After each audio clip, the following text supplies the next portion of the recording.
Hello friend, Radhe Radhe, good morning. कैसे हो? अच्छे हो? क्या? हम भी अच्छे हैं, उम्मीद कर रहे हैं। फ्रेंड, आज आप लोगों को कराते हैं मथुरा वृंदावन का टूर, क्योंकि हम जा रहे हैं मथुरा वृंदावन घूमने।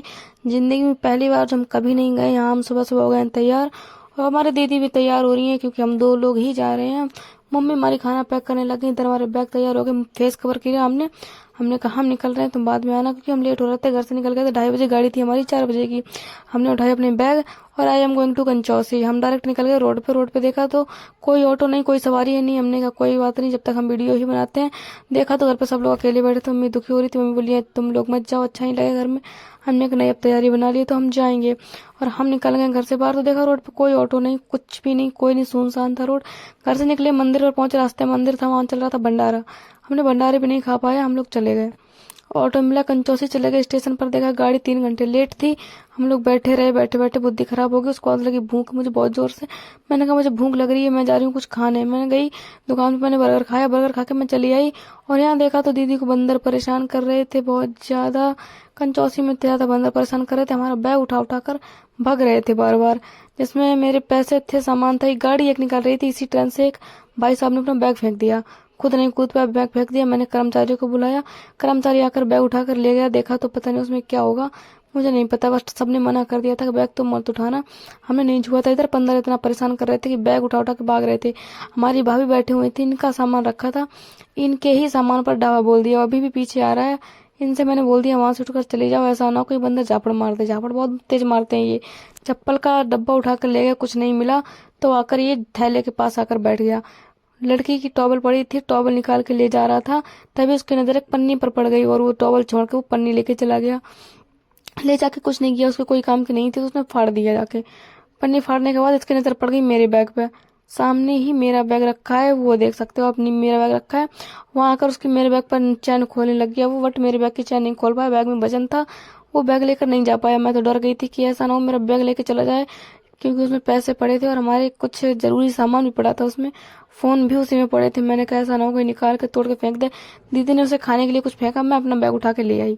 मैंने कहा जिसका जा रहा है जाने, तो मुझे मतलब नहीं है, मेरा आ गया बस। फिर मैंने सेजल से कहा तू भी उठा के ले आ, वो भी अपने बैग उठा के ले आई। वो ऊपर जाके पन्नी ही फाड़ रहा है, अभी भी बैठा। गाड़ी आई मेरी 4 बजे, इटावा पहुंच गई। इतनी तेज भूख लग रही थी। इटावा पहुंचकर मैंने कहा क्या खाएं, रेस्टोरेंट में गए तो वहाँ कुछ नहीं मिला। शाम को रात के 12 बजे थे, नहीं सॉरी, शाम रात के 7 बजे थे। मैं समोसे मिले, मैं समोसे ही खा लिए हमने। वहां से आए इटावा जंक्शन स्टेशन पर, देखा तो बंदर, यहाँ पे भी बहुत बंदर है।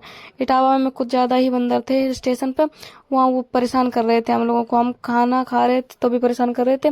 वहां से गए तो हमारी ट्रेन आई है सुबह 3 बजे। पूरी रात हम लोग इटावा में बैठे रहे। 3 बजे हमारी ट्रेन थी।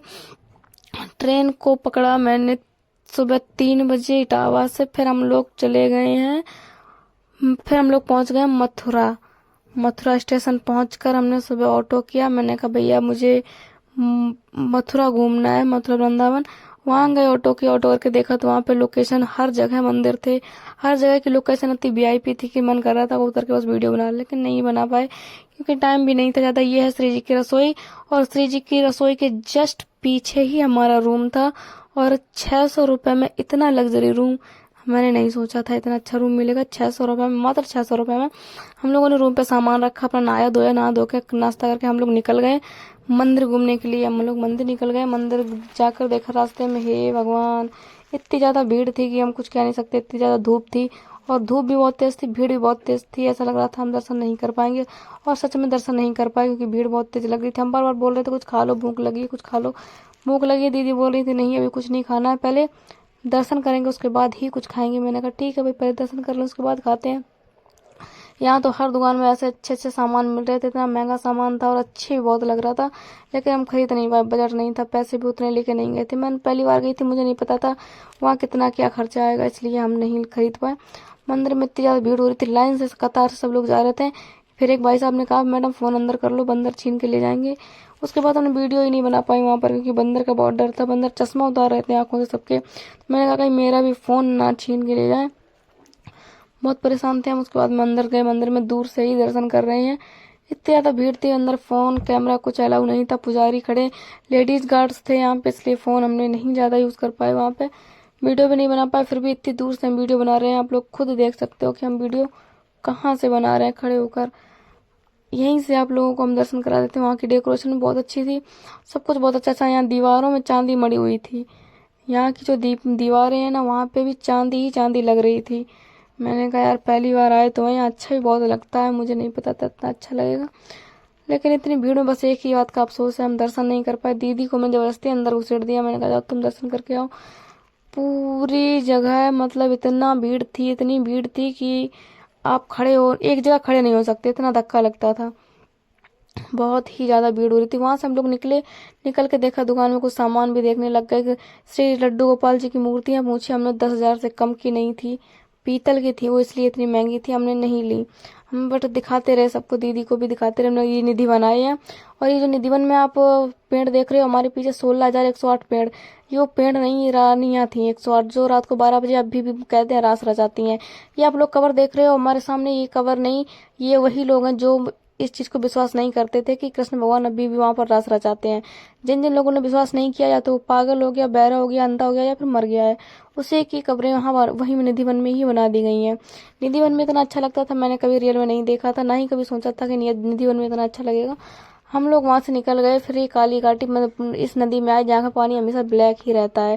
कहते हैं श्री कृष्ण भगवान ने नागनाथा था, वो यही नदी है। इसी नदी पर नागनाथा तो नाव खड़ी थी, इतना मन हो रहा था कि जा घूम कर आए, नाव में बैठे घूमे, लेकिन नहीं घूम पाए, टाइम नहीं रहा था मेरे सामने। मैंने कहा कोई बात नहीं, हम चलते हैं इस्कॉन मंदिर जाकर देखा। वहां घूमने गए तो यार यहाँ पे बड़े गोरे गोरे लोग थे, जिन्हें बोलते हैं अंग्रेज। ये देखो हमारे सामने से भी निकल रहे हैं, इतने सुंदर लग रहे थे, हंस रहे थे देख देख कर, क्योंकि हम उनकी फोटो ले रहे थे। इतना खुश थे वो लोग, और बहुत ही प्यार से बात करते हैं। वो हिंदी भी आती है अब तो उनको, अब समझते हैं वो हिंदी बोलना कैसे बोलते हैं, हम चाहे भले ना समझ पाए। फिर यहाँ पे सब डांस कर रहे हैं, देखो हमारे पीछे अभी भी बहुत सारे लोग डांस कर रहे हैं। यहाँ पर श्री कृष्ण भगवान, राधा जी, लाडली भवन था ये, हर जगह हम लोग घूम के वीडियो बनाने लग गए। फिर वहाँ पे भी फोन अलाउ नहीं था, बट हमने चुपचाप वीडियो बनाई, जैसे तैसे बनाकर हम ले आए हैं। हमने कहा आप लोगों को भी मथुरा वृंदावन के हम दर्शन कराते हैं, जो जो नहीं आ पाते हैं, दूर हैं, उनके लिए थी ये वीडियो। और यहाँ पे सबसे अच्छी बात तो ये है कि देखो हम लोग नहीं इतना गाना बजाना करते हैं जितना यहाँ अंग्रेज लोग करते हैं। आकर कोई हारमोनियम बजा रहे हैं, कोई ढोलक बजा रहे हैं, कोई गाना गा रहे हैं, कोई चिमटा बजा रहे हैं, मंजीरा बजा रहे हैं। इन लोगों के बजाने से पीछे सब जितने लेडीजें हैं, जितने जेंट्स हैं, सब डांस करने लग जाते हैं, क्योंकि ये गाते ही इतना अच्छा है। पता नहीं भाई कैसे गाते हैं, क्या गाते हैं, समझ में नहीं आता है, बट बहुत ही अच्छा लगता है। यहाँ पे सब लोग डांस कर रहे हैं। हमसे भी कई दीदी ने जब डांस करिए, हमने कहा नहीं हम नहीं कर रहे, हमें शर्म आ रही है। यही सब लोग कर रहे थे डांस। इनका डांस देख के फिर पुजारी जी बोले कि बेटा वीडियो मत बनाओ, यहाँ अलाउ नहीं है। मैंने कहा ठीक है भाई, नहीं बनाते हैं। थोड़ी सी वीडियो बनाई, हम वहां से निकल गए। हमने कहा हम नहीं बना रहे वीडियो, कोई बात नहीं। वहां से निकले, जहाँ से हम जा रहे थे वहीं ये इस लोकेशन पे भी वीडियो बनाई हमने। हम गए शाम, फिर निकल गए हम प्रेम मंदिर की ओर। ये रहा प्रेम मंदिर, क्योंकि इंस्टाग्राम पर जो हमने वीडियो डाली थी, कुछ लोग बोल रहे थे कि प्रेम मंदिर जरूर जाना, प्रेम मंदिर जरूर जाना, वहाँ बहुत ही अच्छा लगता है। हमने कहा ठीक है भाई, हम प्रेम मंदिर भी जाएंगे। हम प्रेम मंदिर जाकर देखा तो सच में सबसे अच्छा प्रेम मंदिर में लगा, क्योंकि यहाँ की लोकेशन इतनी वीआईपी थी, जो मैंने जिंदगी में पहली बार ही देखी थी। मैंने नहीं सोचा था कभी सपने में कि प्रेम मंदिर इतना अच्छा होगा। ये रही प्रेम मंदिर की लोकेशन। सभी लोग यहाँ खड़े होकर फोटोज खिंचवा रहे हैं, वीडियोस बना रहे हैं, और हर जगह घूम रहे हैं। इतना अच्छा लग रहा था प्रेम मंदिर में। विथ फैमिली के साथ भी लोग यहाँ आते हैं, कहते हैं प्रेम मंदिर एक प्यार की निशानी है। मैंने कहा अरे वाह।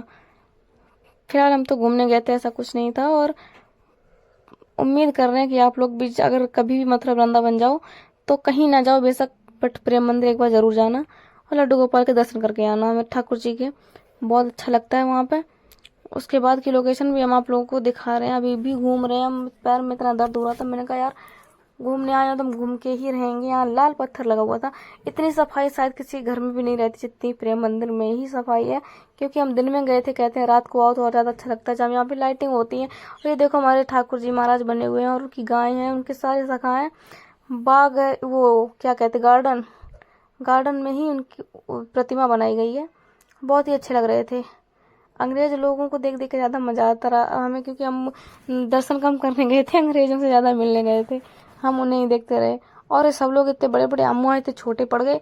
सब लोग ये कहते थे बाबू हटो साइड में। हमें तो यही सोच के सबसे छोटे हम ही लग रहे थे। हिरन बन रही थी पत्थर की, मैंने सोचा ये असली होंगी। फिर मैंने पूछा एक लोगों से, मैंने असली है नकली की? नहीं बेटा पत्थर की बन रही है। मैंने कहा अरे बाप रे, हम तो सोच रहे थे वो सॉरी असली होंगी, क्योंकि देखने में भी बिल्कुल असली ही लग रही थी, नकली तो लगी ही नहीं रही थी कहीं से। उसके बाद फिर एक दादी मिली, मैं दादी बोली बेटा वीडियो बना रही हूँ? मैंने कहा हाँ। बोली मेरी भी बना देना। मैंने कहा कोई बात नहीं। दीदी को फ़ोन पकड़ाया, मैंने कहा अब तुम बनाओ, मैं सबको दिखाती हूँ। मैंने इनसे इशारा किया, मैंने कहा तुम वीडियो बनाओ, आगे चलो और मैं सबको दिखाऊंगी कि हम कहाँ कहाँ घूमे हैं, क्योंकि हम अपने हाथ से फ़ोन नहीं पकड़ पा रहे थे इसलिए। यहाँ का गार्डन इतना अच्छा लग रहा था कि झरना थे, और वो देखो सारी मूर्तियाँ बनी हुई हैं सबकी सब, राधा कृष्ण उनकी सखा और सब गोपियाँ भी यहीं पर थी। मैंने कहा यार इतना अच्छा, मुझे विश्वास नहीं हो रहा था कि ये फूल नकली है या असली, फिर भी हम पकड़ पकड़ के देखने लग गए। फिर वो सब पुजारी जी ने बताया, गाइड किया कि ये सब असली हैं। ये जो पीछे आप रथ देख रहे हो ये भी पत्थर का ही बना है, लेकिन लग नहीं, पास से देखो तो लग नहीं रहा था कि ये पत्थर का बना हुआ है। हमने कहा अरे यार ये सब पत्थर के बने हैं, लग ही नहीं रहे हैं कि पत्थर के हैं। फिर भी हम यहाँ पे हमें लग रहा था ये प्लास्टिक की घास है, लेकिन नहीं, ये प्लास्टिक नहीं, सब असली घास है। और ये इसकी डिजाइन काटी जाती है ऐसी, तभी ये ऐसे हो जाती है। मैंने कहा अच्छा ठीक है भाई, और देखते हैं आगे क्या क्या होगा। जो फूल हमने कभी जिंदगी में नहीं देखे थे, जिनका हमें नाम भी नहीं पता है, वो तक हमें देखने को मिल गए। प्रेम मंदिर में इतना अच्छा था, प्रेम मंदिर नहीं पता था। मैं पीछे झरना है, मैंने कहा यहाँ फोटो खींचो, मैंने फोटो खिंचवाई। झरने में देखा, इतना मजा आ रहा था, मैंने कहा काश इसके अंदर जाने को मिल जाए, लेकिन नहीं यार, कहाँ यार, अंदर नहीं जाने को मिलता, अंदर नहीं जाने देते, वहाँ पर पुलिस लगी रहती है। मैंने कहा अरे यार अब तो बड़ा ही बखेड़ा खड़ा हो गया, अंदर ही नहीं जाने दे रहा कोई। सब कुछ लड़कियां तो अपने बाबू सोना के साथ में घूम रही थी। मैंने कहा क्या करूं यार, इनकी भी लाइफ है, जीने दो यार, अपनी अपनी पसंद है, क्या करूं। यहाँ देखो घास से ही नाम लिख रहे थे कृष्ण भगवान के, और उसके बाद में एक जगह राधा रानी का भी नाम लिखा हुआ है। आप देखना, वो देखो सामने कृष्ण भगवान का नाम लिख रहा है, नीचे घास से ही लिख रहा है। और गोवर्धन पर्वत, मुझे ये समझ में नहीं आ रहा कि गोवर्धन पर्वत ये जो टिका हुआ है कैसे टिका हुआ है पत्थर का, क्योंकि असली तो पता था भाई, कृष्ण भगवान ने उंगली में उठाया था। इसके चारों तरफ आप देख सकते हो खम्बा तक नहीं है एक भी, और ऐसा ही हवा में लटक रहा है गोवर्धन पर्वत। ऊपर से झरना भी गिर रहा है, नीचे कृष्ण भगवान, सारे सखा उनके ब्रजवासी सब लोग खड़े हुए हैं, ऊपर झरना गिर रहा है। मैंने कहा मैं तो देख के ही दंग रह गई। मैंने कहा टिका कहाँ पे है ये, कहीं कोई खंबा भी नहीं दिख रहा है इसमें। सब लोग फोटो खिंचवाने लग गए। मैंने कहा यहाँ मैं फोटो खींचो, मैंने फोटो खिंचवाई, वीडियो बनाई। हे भगवान इतना मजा आ रहा था, इतना अच्छा लग रहा था। मैंने कहा देखो यार, मुझे बस एक चीज समझ में नहीं आ रही थी कि ये गोवर्धन पर्वत टिका कहाँ है। राधा रानी का नाम इतना अच्छा शेप में लिखा है कि कुछ कह नहीं सकते, कि अंधा आदमी देख के बता देगा हाँ ये राधा लिखा है। मैंने तो गौर ही नहीं कर पाया। यहाँ पे होली खेली जा रही है, पत्थर की ही मूर्ति है, बट होली की उससे बनाई गई है। कि मैंने पूछा ये क्या हो रहा है यहाँ पे, कर होली खेल रहे हैं। हमने को हो बहुत अच्छी बात है, बहुत अच्छा लगा यहाँ घूमकर। और सबसे अच्छा सरप्राइज तो अभी आपको मिला ही कहाँ है, अभी और देखने को मिलेगा। बने रहिए ऐसे ही मेरे ब्लॉग में लास्ट तक। और यहाँ बतख जो बनी है वो तो हमें लग ही नहीं रही थी कि पत्थर की है, क्योंकि बहुत असली लग रही थी। अब पहुंच जाते हैं हम बरसाने, और बरसाने की सीढ़ियाँ इतनी ज्यादा ऊंची चढ़ाई थी वहां पे कि चढ़ते चढ़ते ही हम तो आधे से ज्यादा थक गए थे। हमने कहा कैसे जाएंगे इतनी ऊपर हम। ये था श्री लाडली जी का भवन, राधा रानी का महल है ये बरसाने में। हम लोग बरसाने आए हैं, यहाँ का तो कुछ अलग ही नज़ारा था। हर जगह से ज़्यादा अलग नज़ारा यहीं पर था, क्योंकि हम लोग पहली बार आए थे। वो देखो ऊपर तक सीढ़ियाँ जाएंगी। मैंने फ़ोन पकड़ा दिया है अपनी सिस्टर जी को, मैंने कहा तुम फ़ोन पकड़ो और मैं दिखाती हूँ सबको आगे क्या हो रहा है, क्योंकि मैंने कपड़े भी ऐसे पहन रखे थे येलो कलर के, जो कि वहाँ से मैच कर रहे थे। फिर सामने वो राधा रानी का भवन, राधा रानी का महल। हम चले गए ऊपर। ऊपर जाने के बाद मैंने प्रसाद ले लिया है, गुलाल भी ले लिया है, क्योंकि कहते हैं बरसाने में आज के दिन होलियाँ बहुत खेलती हैं। और यहाँ एक बच्चा आ गया, बोला दीदी तिलक लगवा लो, आपने नहीं लगवाया। मैंने कहा ठीक है भाई लगा दो। उसने जब तिलक लगाया, मैंने फोटो खिंचवाई, वीडियोस भी बनाई उसके साथ में। और आप लोग देखना, ये तिलक मेरे कपड़ों से पूरा मैच कर रहा है। मैंने कहा वाह, कंटास बिल्कुल मैच कर रहे थे मेरे कपड़ों से, अच्छे कितने लग रहे हैं। उसके बाद हम निकल गए ऊपर। ऊपर देखा तो एक पेड़ था यहाँ पे, जिसमें चुनरी बन रही थी रेड कलर की। ये देखो चुनरी बंधी थी। मैंने पूछा पुजारी से, मैंने कहा ये चुनरी किसकी है, किस चीज के लिए बांधी जाती है। कह रही बेटा जो मनोकामना अपनी मांगता है वो यहीं पर चुनरी बांध देता है। मैंने कहा ओहो इतना है क्या। भाई साहब आए, वो भाई साहब बोल रहे भाई मैडम फोटो खिंचवा लो कैमरे से। मैंने कहा नहीं भैया मेरे पास फोन है, फोटोज हम खींच लेंगे, क्यों पैसे बर्बाद करेंगे हम। उसके बाद हम चले जाते हैं, देखते हैं होली खेली जा रही है। यार इतनी तगड़ी होली तो मैंने जिंदगी में कभी नहीं खेली, जितनी तगड़ी होली यहाँ खेली जा रही है। हे भगवान हो, यहाँ हमने तो सोचा था कि शायद हम ही जा रहे हैं मंदिर घूमने, कोई जाता ही नहीं होगा, इतनी भीड़ होती नहीं होगी, लेकिन नहीं, वहाँ कई कितनी ज्यादा भीड़ होती है वो पहली बार देखी हमने। यहाँ पे होली अभी से खेलने लग गए, अभी तो होली स्टार्ट भी नहीं हुई है। और यहाँ पे ढोलक भी बज रही है, मंजीरा भी बज रहे हैं। जैसे ढोलक मंजीरा बजते हैं वैसे सब नाचने लग जाते हैं होली खेलने में। मैंने कहा मेरा भी मन है बहुत होली खेलने का। फिर भी हम गुलाल लेके अपना गए थे, गुलाल हमने निकाला। मैंने कहा नहीं अब तो मैं होली खेलूंगी। मैंने प्रसाद पकड़ाया दूसरे को, मैंने कहा भाई प्रसाद पकड़ लो, थोड़ी देर मैं खेलूंगी अब होली। फिर मैंने होली खेलनी स्टार्ट कर दी है। भगवान, मैं तो सोची कोई हमसे बोलेगा नहीं, कोई हमसे बात नहीं करेगा, लेकिन नहीं, ऐसा कुछ नहीं है। वहाँ जाते ही सब के सब अपने हो जाते हैं और सब ही होली खेलने लग जाते हैं। हम भी होली खेलने लग गए भाई, हमें भी डांस करने का मन हो गया, हम भी डांस करने लग गए। मैंने कहा कोई कहेगा तो कहता रहेगा, मुझे क्या मतलब है दुनियादारी से, आराम से होली खेलो। 4 दिन की जिंदगी, फुर्सत ना होगी काम से, कुछ समय ऐसा निकालो, प्रेम कर लो श्याम से। वही हाल हमारा है भाई। हमने भी होली खेलनी स्टार्ट कर दी वहाँ पे। फिर हमने कहा अब यार बिना डांस करे बात नहीं बनेगी, क्योंकि सब डांस कर रही हैं, हम तो बिल्कुल छोटी सी बच्ची लग रही है वहाँ पे। लगता है 12 साल की लड़की। 12 साल के लग रहे हैं हम, इतने छोटे से, सब हमसे बड़ी बड़ी। मैंने कहा यार इन लोगों ने तो पकड़ के हमें ही लाल बंदर बना दिया, लाल पीला कर दिया। लेकिन कसम से, भगवान कसम, इतना मजा आ रहा था यहाँ पे, इतना मजा आ रहा था कि मन नहीं कर रहा था कि मैं वापस अपने घर जाऊं। लेकिन यार क्या करूं, आना तो था ही घर पे। घर पे नहीं आऊंगी तो कैसे चलेगा। लेकिन मैं अब की बार होली करके ही आऊंगी।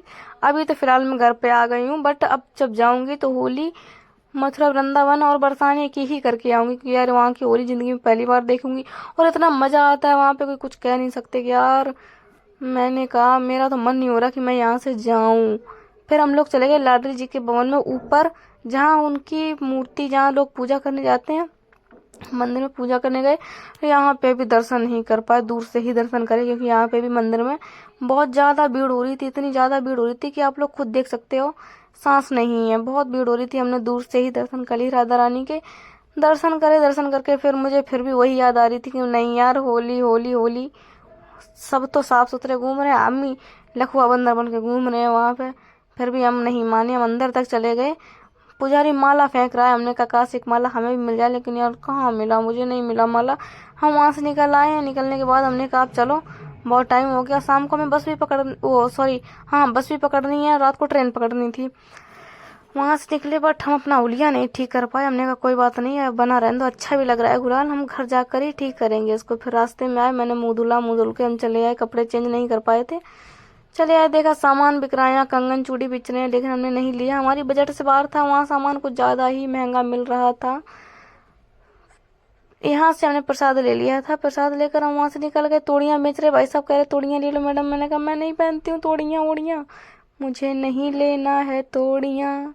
वहां से निकल के नीचे घर आ गए हम। दूसरे दिन देखा तो हमारे घर में भांग पी के सब पागल हो रहे थे। शिवरात्रि का दिन है, देखो सब दोनों के दोनों भांग पीकर पागल हो गए। तब तक के लिए टाटा बाय बाय, बने रहिए ऐसे ही हमारे लास्ट तक ब्लॉग में। आप लोग सपोर्ट कीजिए, प्यार दीजिए। थैंक यू, बाय बाय, धन्यवाद। और अब की बार होली करने जाएंगे मथुरा वृंदावन। आप लोगों को पहले से ही बता दें, कमेंट करके आप लोग बताइएगा कि मथुरा वृंदावन की होली कौन कौन देखेगा हमारे साथ में। तब तक के लिए बाय बाय।